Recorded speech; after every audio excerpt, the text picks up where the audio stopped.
Let's bring in our next guest. We rely on him a lot for his insight and expertise on almost everything AI related. It's good to have you. Alex Kantrowitz, of course, is here.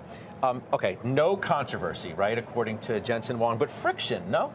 Definitely friction. I think OpenAI and Nvidia, without a doubt, need each other.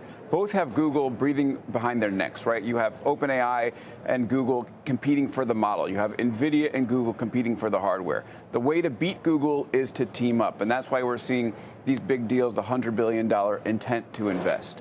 But that being said, there is without a doubt friction. I believe the reports that Jensen is saying privately that he has some concerns about the way that OpenAI is doing business, and of course he would, because ultimately he made this big deal with OpenAI when OpenAI was the leader. And now you have Google right there with them, and now that is a concern for him. Do you have issues with the way that OpenAI is doing business in some respects, or if there are legitimate concerns on Jensen Huang's part, are they valid? Are there things to be concerned about? I don't want to make a mountain out of a molehill. I would say this: OpenAI got a head start ahead of everybody. It built ChatGPT off of effectively publicly available infrastructure, an architecture that even Google published, and they were able to exploit that. There was, without a doubt, going to be a moment where the competition was going to come in. The competition is in. So the fact that the competition has made it here, to me, is not an indictment on OpenAI, but there is pressure on what that company is going to do next. So if nothing else, this raises the issue, and I think we talked a little bit about this yesterday. I love the word that you just used when you were describing this proposed deal between OpenAI and Nvidia: intent. The reason why stocks go down when incidents like this happen is because the market in many respects has assumed commitment, when at the end of the day, this is intent. Intent doesn't always lead to commitment. We almost need it to justify where these stocks have traded and the benefit of the doubt that investors have given, no? Oh, absolutely. And by the way, that's the biggest change I've seen in Jensen's language. The press release that Nvidia put out when this all began was that the company intended to invest up to $100 billion.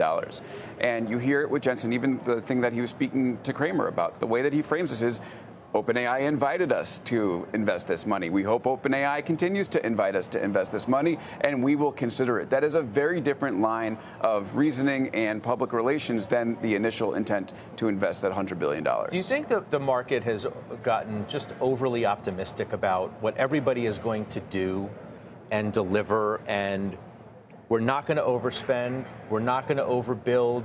Don't worry about these so-called circular arrangements that have brought a little bit of consternation in the market. What do you think about all that? I think the market has had some worry there. I mean, we saw with earnings last week as Microsoft's CapEx spend plans went up. The market didn't react very well to that. So I think we're hitting reality in a way. But overall, I would agree with you that there has been this belief that AI is going to work out as these companies say.